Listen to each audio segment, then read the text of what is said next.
D'abord, je tiens à remercier Madame la Première ministre et l'ensemble des ministres qui ont été présents pour ce Conseil de la planification écologique.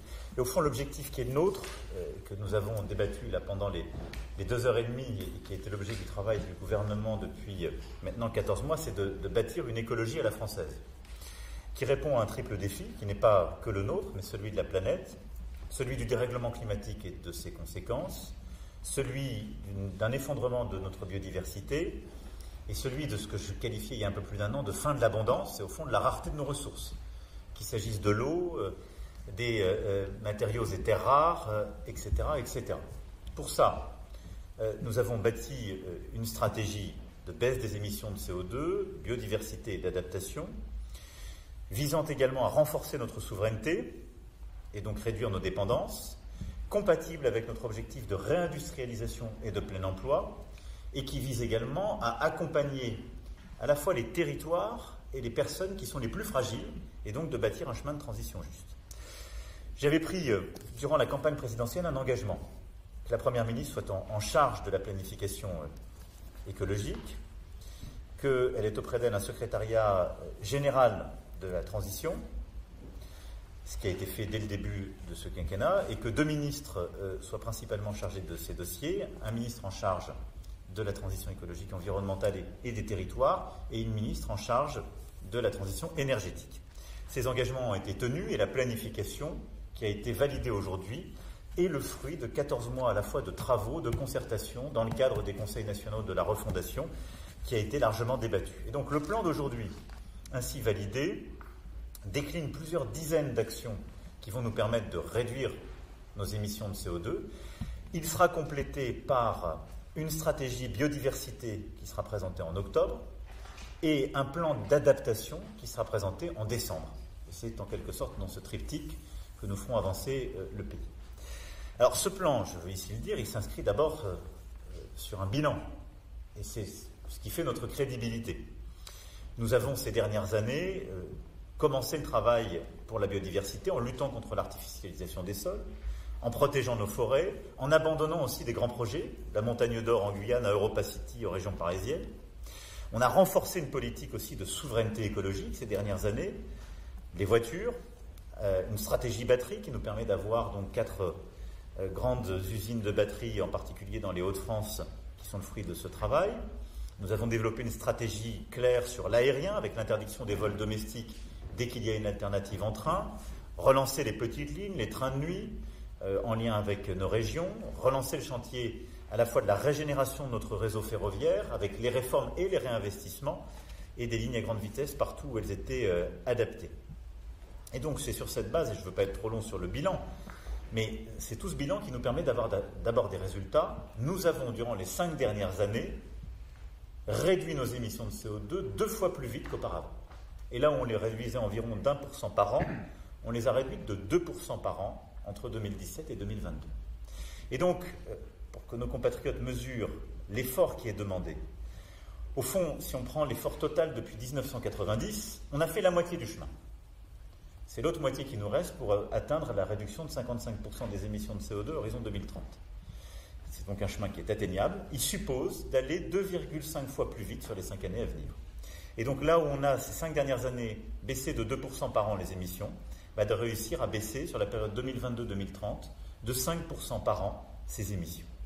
Et de le faire par une stratégie qui, je crois, correspond à ce que la philosophie d'ensemble qui a toujours été la nôtre, qui est une politique de sobriété mesurée, ce qu'on a fait sur l'eau, ce qu'on a fait sur l'énergie ces derniers mois, où les efforts sont partagés. Une politique d'innovation, où on investit là aussi sur l'innovation technologique, et ce que porte la mission France 2030 et chacun des ministères, et une politique de transformation de tous les comportements, ceux du consommateur, par en particulier l'étiquetage, la responsabilisation, ceux des producteurs, ceux des financeurs, qu'ils soient publics ou privés, avec les mécanismes d'éco-conditionnalité. Et donc c'est cet ensemble que nous allons continuer de décliner. Et au fond, cette écologie française, pour moi, elle repose sur quelques principes simples, que je veux ici détaillé pour conclure notre propos et le plan d'action qui tient en quelques dizaines de pages et est beaucoup plus ambitieux que je ne saurais ici revenir en détail. D'abord, j'insiste sur ce point, c'est une écologie qui est basé sur la science et sur les résultats objectifs. Tout ce qui est présenté dans ce plan repose sur les études du GIEC, sur tout ce que je viens d'évoquer du premier quinquennat, et donc des éléments élaborés, documentés par nos scientifiques. Et c'est pour ça que ça n'est ni une écologie du déni, ni une écologie de la cure qui serait incompatible avec la tenue d'un modèle productif et social qui est le nôtre. Ensuite, c'est une écologie souveraine. Et j'insiste sur ce point. Et notre souveraineté est en effet renforcée par la décarbonation. En effet, au fond, toute cette stratégie, elle va nous permettre de réduire notre dépendance à ce qu'on appelle les énergies fossiles, essentiellement le charbon, le pétrole, le gaz. Énergie que d'ailleurs nous ne produisons pas, donc nous dépendons. Les études ont très bien montré, et elles ont conforté cette stratégie, qu'on va passer au fond de 60% d'énergie fossile à 40% en horizon 2030 grâce à cette stratégie. Et donc on va réduire notre dépendance, et avec pour moi un objectif qui est absolument fondamental dans cette décarbonation, c'est la sortie du charbon. Je pense que la priorité que nous nous sommes donnée pour le pays, et que nous allons porter à l'Europe et à l'international, c'est sous ce mandat, et donc d'ici au 1er janvier 2027, d'être totalement sorti du charbon pour la production de notre électricité. Et c'est cette sortie du charbon qu'il faut porter en européen et pour le monde, et qui correspond là encore aux objectifs que nous fixe le GIEC, qui fixe la barre de 2030 pour sortir du charbon. La France sera en avance sur ce rendez-vous grâce à cette stratégie. L'écologie souveraine, c'est aussi celle que nous avons déployée à travers la stratégie dite de Belfort, c'est-à-dire notre triptyque, sobriété et efficacité énergétique, déploiement des ENR, donc des énergies renouvelables, et nucléaire.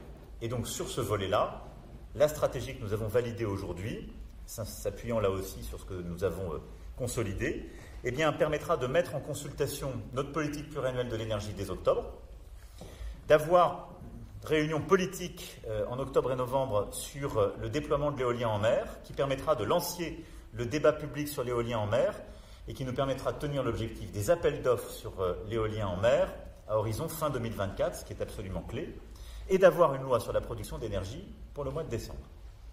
C'est ainsi que nous consoliderons le renforcement de notre souveraineté, cette décarbonation de notre production d'énergie. Et tout ça s'accompagne aussi de notre stratégie européenne, parce que cette écologie souveraine, c'est celle que nous portons en Europe avec la taxe carbone aux frontières, c'est celle aussi qui nous a conduit, et je vais y revenir dans un instant, à développer des filières industrielles sur notre sol et à avoir une stratégie du Made in Europe. Deuxième élément justement, c'est une écologie qui crée de la valeur économique et qui s'appuie sur une stratégie industrielle. C'est ça qui est derrière ce plan, et sur lequel il faut ici insister. Au fond, notre dépendance aux énergies fossiles, ça nous coûte 120 milliards par an. Et nos compatriotes doivent l'avoir en tête, c'est le prix de notre dépendance. Ce qu'on veut progressivement faire, c'est pouvoir le réinvestir, ce qui va nous améliorer la balance commerciale, moins dépendre, et éviter d'ailleurs ensuite, quand il y a des déséquilibres des cours mondiaux, de devoir les compenser comme on est en train de le faire aujourd'hui sur les carburants ou sur d'autres éléments qu'on importe et sur lesquels nous sommes totalement dépendants. C'est aussi pour ça que c'est la bonne stratégie économique et de pouvoir d'achat dans la durée, cette stratégie de décarbonation et cette stratégie écologique que nous portons. Alors, en matière justement d'une écologie qui crée de la valeur économique, on a lancé il y a un an la décarbonation des 50 grands sites industriels les plus émetteurs. Ils ont été reçus à l'Élysée il y a un an. Tous ont désormais un plan, usine par usine, qui permet d'atteindre la réduction d'émissions à hauteur de 2030 de 45%. Ces plans seront signés fin octobre, début novembre, pour la totalité d'entre eux, ce qui nous permettra de tenir l'objectif. Tout ça a été fait grâce à l'effort collectif, un investissement massif de l'État pour changer les modes de production et décarboner. Et nous allons ensuite l'étendre à nos petites et moyennes entreprises et nos entreprises de taille intermédiaire. Ensuite, on va accélérer sur la partie industrielle avec 2 grands chantiers qui s'ouvrent devant nous. D'abord, un grand inventaire de ressources minières qui sont nécessaires à la transition écologique, parce qu'on doit disposer d'une carte précise des ressources en matière de lithium, de cobalt, qui se trouvent sur notre territoire, pour sécuriser cette souveraineté dans nos matières premières. C'est là où la rareté est en quelque sorte jumelle de la décarbonation. Et nous devons aussi regarder précisément les gisements d'hydrogène naturel qui pourraient jouer un rôle majeur pour produire cette énergie du futur. Et puis le deuxième chantier sur lequel on va accélérer en matière d'industrie, c'est celui des technologies de rupture, en particulier hydrogène et capture et séquestration de carbone. Et sur ce dernier sujet, une consultation est en cours et à l'issue, il faut que nous soyons capables de développer au moins un site en France, là aussi pour réduire notre dépendance à l'extérieur. Et enfin, l'industrie et ses filières, mais aussi la recherche. Ce sont les laboratoires à solutions pour cet immense défi. Et c'est ce qui est au cœur de la loi pluriannuelle de l'enseignement supérieur et de la recherche et de la mission France 2030 qui vont se concentrer sur ces enjeux. Je vais insister sur quelques autres grandes filières industrielles et de transformation économique sur cette écologie créatrice de valeur. C'est la question des transports. C'est une question d'aménagement du territoire, d'égalité de nos territoires, mais également là aussi filière parce qu'on a des grands acteurs industriels très forts en la matière.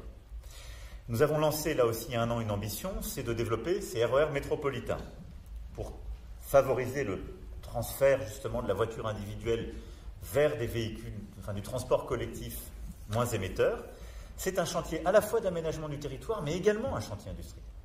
Au total, il représentera 10 milliards d'euros. Il va faire travailler les industriels français, massivement. Et donc, là aussi, notre objectif est dépassé. On a retenu 13 projets. Il y a plusieurs autres projets moins mûrs qui sont, si je puis dire, dans la file d'attente. Et donc, ces RER métropolitains, nous engageons dès aujourd'hui 700 millions d'euros de l'État pour accompagner les projets. Et ils donneront lieu à une planification. On aura donc, dès octobre, à la signature des contrats de plan État-région, le déploiement des financements sur ces 13 premiers projets, en même temps que le plan ferroviaire. Tout ça est extrêmement cohérent et ça permettra de lancer là aussi des projets pour notre industrie ferroviaire et les emplois qui vont avec.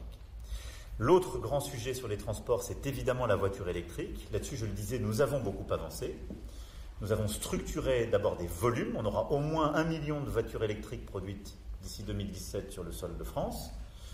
2027 sur le sol de France. Nous aurons aussi ouvert les 4 grandes usines de production de batteries électriques, de Dunkerque à Douai, dans cette vallée de la batterie, qui nous permettra là aussi d'être exportateur de batteries électriques à horizon 2027. Et nous continuons donc d'accroître l'investissement en la matière. De la même manière, cette écologie créatrice de valeur économique, c'est celle que nous voulons pour le logement. Là aussi, je l'évoquais hier en parlant aux Françaises et aux Français à 20h, là où nous aurions pu, comme certains autres, interdire totalement les chaudières à gaz. Nous avons décidé, parce que nous sommes une grande nation de production de chaudières à gaz, eh bien, d'être plutôt sur une politique d'incitation et d'encourager nos compatriotes sans interdiction, mais à changer plus vite, mais à développer une filière industrielle de production de pompes à chaleur, qui est un formidable levier de substitution, qui est beaucoup moins consommateur et émetteur, et de tripler la production de pompes à chaleur d'ici à 2027, et d'arriver donc à produire 1 million de pompes à chaleur sur notre territoire, et de former en parallèle 30 000 installateurs. Cet objectif nous permettra de tenir là aussi nos chiffres de réduction d'émissions, mais nous permettra de créer, de développer véritablement toutes ces filières. Et donc vous le voyez, sur l'ensemble de ce spectre, on a véritablement une écologie qui crée de la valeur économique. Je pourrais parler aussi de la stratégie agricole qui est la nôtre, de la stratégie forêt, biomasse, etc. etc. Et c'est ce qu'il y a dans ce plan. Notre élément de principe, c'est que nous voulons une écologie compétitive. Et c'est un point clé. Si nous voulons être souverains, si nous voulons créer de la valeur économique, eh bien on doit avoir des solutions décarbonées qui sont pleinement compétitives. D'abord, c'est cohérent avec la stratégie économique qui est la nôtre, celle que nous déployons à travers le programme qui nous permet aujourd'hui d'être le pays le plus attractif d'Europe, et nous allons continuer de le faire. À cet égard, le projet de loi qui sera bientôt mis en œuvre pour l'industrie verte va nous permettre de garder cette compétitivité en baissant le coût d'investissement pour les grands industriels comme pour nos agriculteurs, et en favorisant l'industrie verte de manière compétitive pour en particulier tenir face à la Chine et aux États-Unis. C'est cette compétitivité qui nous pousse aussi à avoir une politique européenne qui doit investir davantage pour gagner la bataille européenne en matière de compétitivité. Et surtout, il y a un point très important qui est au cœur de ce projet et que nous annoncerons en octobre, c'est de reprendre le contrôle du prix de notre électricité. Il n'y a pas d'écologie qui soit compétitive si on a un prix d'électricité dont on ne reprend pas le contrôle et qui, en quelque sorte, ne nous permet pas d'être soutenable à la fois pour nos entreprises et pour nos ménages. Parce que nous avons nationalisé Électricité de France, parce que nous avons une chance qui est notre base installée nucléaire, parce que nous avons cette stratégie de Belfort que j'évoquais, eh bien nous pourrons en octobre véritablement annoncer des prix de l'électricité qui sont compatibles avec cette compétitivité et qui vont donner de la visibilité à la fois aux ménages et à nos industriels et avoir des prix qui nous mettent dans une situation tout à fait favorable et compétitive au niveau européen. Nous allons reprendre d'ici la fin de l'année le contrôle sur les prix de notre électricité au niveau français et européen. Ensuite, nous voulons une écologie planifiée, donc c'est l'objet même de ce plan présenté et validé aujourd'hui, et financée. Financée d'abord au niveau de l'État. Là où nous investissons aujourd'hui 33 milliards en 2023, nous allons passer à 40 milliards d'euros d'investissement et donc faire plus 7 dès 2024. Nous avons une trajectoire pluriannuelle qui est inscrite dans nos textes et qui est consolidée avec une méthodologie de budget vert qui est validée, qui correspond aux critères de l'OCDE et qui est maintenant la norme. Notre objectif va être dans les prochaines semaines de consolider notre trajectoire pluriannuelle, de mieux mobiliser d'autres acteurs publics, en particulier les caisses de dépôt et consignation, de développer une méthodologie commune avec les collectivités territoriales pour qu'elles se dotent aussi de budgets verts avec des critères homogènes et de pouvoir avoir une stratégie, toutes administrations publiques, cohérente avec ce financement. Ensuite, on doit avoir une politique européenne cohérente avec cette approche. C'est pourquoi l'un des combats que nous mènerons dans les prochains mois sera d'avoir un pacte de stabilité cohérent avec cette approche. L'Europe doit plus investir dans la transition écologique et il ne peut pas y avoir une transition écologique européenne et une vraie stratégie européenne de décarbonation s'il n'y a que de la réglementation et pas d'investissement. Et donc la France se battra pour avoir une stratégie d'investissement massif pour l'ensemble de nos territoires. Et puis enfin, il nous faut avoir des meilleures incitations pour le secteur privé. Et donc au cœur de cette écologie planifiée et financée, il y a tout le travail qu'on va mener sur les crédits carbone et leur sincérisation. Aujourd'hui, ils ne fonctionnent pas parce qu'ils sont trop faibles. Et la mise en place aussi de crédits biodiversité sur lesquels nous ferons un point d'étape à la fin de l'année. Ensuite, nous voulons une écologie accessible et juste. C'est-à-dire une écologie qui ne laisse personne sans solution. C'est d'ailleurs le cœur de notre investissement et de l'investissement de la nation, c'est d'accompagner ceux qui sont le plus loin. Permettre l'accès, c'est permettre en particulier de mettre en place des mécanismes très innovants, nous serons les premiers à le faire en Europe, par exemple pour les véhicules électriques. C'est pourquoi, dès le mois de novembre, nous serons en situation justement de révéler ce dispositif de leasing à 100 € pour les premiers modèles de véhicules électriques. Ce ne sera pour l'année 2024 que quelques dizaines de milliers de modèles, mais ce sera l'ouverture de ce guichet. Pourquoi ? Parce que d'abord nous voulons qu'il soit juste, bien ciblé, et ensuite nous voulons qu'il permette l'accès à des véhicules électriques qui sont produits en Europe, pour éviter que nous ayons une politique d'accès qui en quelque sorte viendrait contredire notre politique industrielle. Mais donc nous allons mettre en place des dispositifs pour rendre accessible le véhicule électrique. De la même manière, la rénovation thermique des bâtiments doit se doubler d'une politique de justice et d'accessibilité. Et donc il nous faudra accompagner les ménages qui sont les plus modestes. Et au-delà de ce que nous avons commencé à faire avec MaPrimeRénov', nous sommes en train justement de continuer sa réforme et sa transformation. Et donc, avec une stratégie qui va se lancer dans le logement social dès octobre, et avec la finalisation de l'ensemble de nos mécanismes d'accompagnement pour la rénovation des logements en novembre, et qui va nous permettre de mieux accompagner les ménages qui sont les plus modestes, mais aussi les familles moyennes, et d'accompagner là aussi les bailleurs sociaux et les acteurs les plus structurants pour pouvoir rénover plus rapidement le parc, avec là aussi une exemplarité du côté de l'État, où nous allons accélérer nos investissements pour la rénovation thermique de nos propres logements. Quand je parle d'une écologie accessible et juste, c'est évidemment aussi le travail que nous devons faire pour accompagner nos agriculteurs. Avoir une écologie accessible, c'est ne jamais laisser des agriculteurs sans solution. C'est la politique que nous avons retenue pour le glyphosate, et de toujours chercher le bon point d'équilibre. Néanmoins, en France, nous allons baisser de 30%, ce qui est unique en Europe, notre dépendance, mais nous ne laisserons jamais d'agriculteurs sans solution et sans impasse. Ça se fera donc par une stratégie d'investissement dans la recherche, d'investissement dans l'accompagnement, sans surtransposition, et en veillant à ce qu'il n'y ait pas, justement, de différence entre pays européens pour ne jamais nous placer dans la situation de perdre, là aussi, notre compétitivité. Et puis cette écologie accessible et juste, elle passe là aussi par la cohérence au niveau européen et international, les clauses miroirs que nous défendons à l'international et qui protègent nos industriels et nos agriculteurs, la taxe carbone aux frontières, qui est un mécanisme absolument essentiel pour de la justice et de la loyauté à l'égard de nos producteurs. Mais plus largement, quand on parle de justice, je veux ici souligner que beaucoup des transformations que nous sommes en train de faire, elles portent en elles-mêmes des éléments de justice, parce qu'elles sont nécessaires pour les plus modestes d'entre nous. Réduire les émissions, c'est réduire la pollution dans nos villes, c'est avoir une politique de prévention pour lutter contre la bronchiolite ou la détresse respiratoire qui touche souvent les plus vulnérables d'entre nous et les personnes âgées comme les femmes enceintes ou les enfants des milieux les plus modestes. C'est de la véritable justice. Ensuite, nous voulons une écologie qui protège les Français et la nature. C'est la mission qui nous est donnée, c'est aussi pour ça que je crois que l'écologie a quelque chose de régalien à cet égard. Et c'est ce qui est au cœur de la stratégie d'ensemble qui est la nôtre.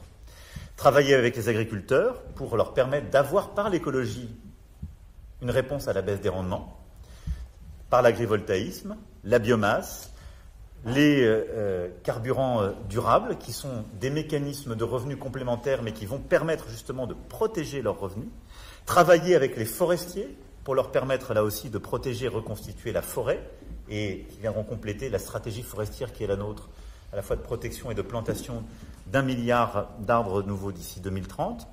Travailler avec nos outre-mer, qui concentrent l'essentiel de notre biodiversité pour avoir cette stratégie que nous déploierons en octobre. Travailler pour, au fond, protéger notre nature et nos paysages, ce qui montre que notre écologie est aussi une stratégie de préservation de notre cadre de vie, de notre richesse de biodiversité et, au fond, de nos paysages qui constituent l'identité profonde de la France. Ensuite, nous voulons une écologie qui soit territorialisée. La stratégie qui a été présentée aujourd'hui et détaillée point à point est une stratégie qui est le fruit d'un très gros travail, d'une concertation qui a associé toutes les parties prenantes. Elle sera dès le mois d'octobre, par un débat que la Première ministre et le ministre en charge de la transition lanceront sur le terrain, territorialisée dans chaque région. Et notre objectif est maintenant que ces objectifs nationaux soient partagés au niveau des territoires et qu'ils soient déclinés avec, au fond, des objectifs qui sont, eux, intangibles et une liberté qui est donnée sur les moyens et le chemin à atteindre. Des indicateurs et des responsabilités clairement établies pour que nous puissions distinguer, si je puis m'exprimer ainsi, ceux qui sont engagés et ont des résultats de ceux qui, en quelque sorte, décident de ne pas jouer le jeu et pour que ce soit clair pour l'ensemble de nos compatriotes. Et donc nous allons mettre en place des budgets verts territoriaux, des vraies libertés d'action, mais en même temps des objectifs clairs et des responsabilités partagées au niveau des territoires. La maille est régionale, mais c'est au fond chaque bassin de vie qui sera responsabilisé. Et donc nos communes auront un rôle très important à jouer. Nos intercommunalités, agglomérations, évidemment, les départements seront insérés dans ce jeu avec un accompagnement en matière d'ingénierie territoriale pour que les bonnes réponses soient apportées sur le terrain. Et puis enfin, c'est une écologie que nous portons partout dans le monde.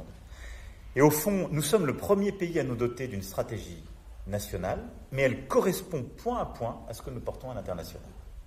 La sortie du charbon avant 2030, la décarbonation industrielle, la stratégie d'investissement, la stratégie biodiversité reposant sur la protection et le renforcement de nos forêts et la protection de nos océans, c'est une stratégie que nous portons au cœur de l'Europe et à l'international, que nous avons encore défendue et qui est au cœur du pacte de Paris pour les peuples et la planète. Et c'est cette cohérence qui, je crois, nous donne beaucoup de force.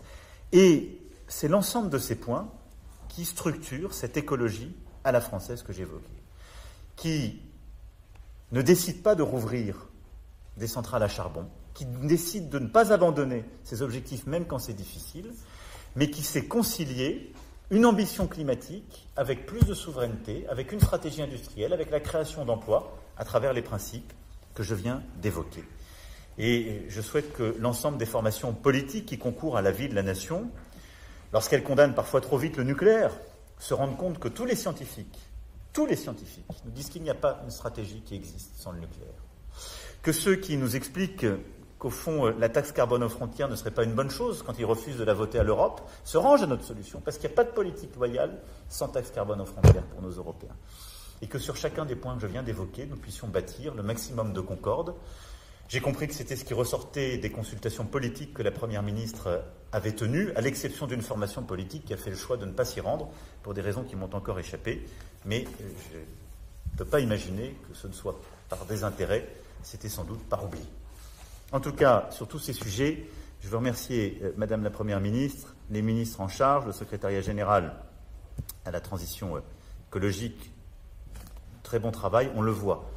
Les prochaines semaines seront marquées par ensuite la déclinaison de tout ce que nous nous sommes dit, par des investissements nouveaux, par des actions que nous allons conduire et par cette territorialisation absolument essentielle. Et sur le plan international, par des rendez-vous européens internationaux qui iront jusqu'à la COP 28 en fin d'année, dans laquelle nous porterons chacun de ces objectifs. Je vous félicite en tout cas pour le travail conduit. Nous avons maintenant la mise en œuvre qui ne sera pas plus simple, mais dans laquelle il va nous falloir associer toutes les forces vives et partager les responsabilités. Je compte sur vous pour cela, et je vous remercie de tout le travail qui a été mené. Merci à vous.